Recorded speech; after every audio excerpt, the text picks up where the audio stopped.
स्त्रियां होती थी दूती, तो उन दूतियों को भेजा कि भाई इसको अपन हमारे महल में ले जाओ। तो वो उसको अपने महल तक पहुंचा देती हैं। तो वो वहाँ महल में जब पहुंच गई तो विषांत जो अकबर था उसने उनको स्पर्श करना चाहा। जब उन्होंने उसको स्पर्श करना चाहा तो क्योंकि उसकी काम वासना भड़क रही थी, मगर उसे ये पता नहीं था वो राजपुतानी कन्या है और राणा जी की भतीजी है।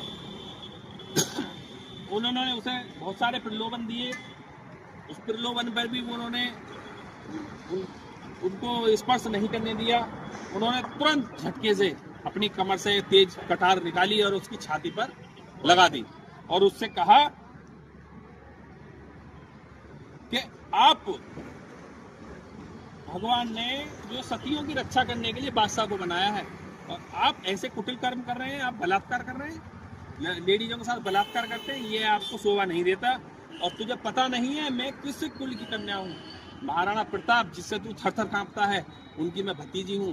बप्पा रावल, महाराणा सांगा, उनका रक्त मेरे अंदर बहता है। तो तू अपने आप को बचाना चाहे तो मुझसे एक तो वो बोला कि मेरी माँ मुझे माफ कर दे और मैं आज तेरे सामने हाथ जोड़ता हूँ और मुझे जाने दो। जब उन्होंने उसको जाने दिया और खुसरोड मेले को ना लगाने की शर्त पर उसको छोड़ा था। तो ऐसी थी हमारे यहाँ की कन्याएं और स्त्रियां। तो अपने सील को बचाने के लिए वो अग्नि का जौहर स्वीकार करती थी और दुश्मन की छाती में कटार दिया करती थी।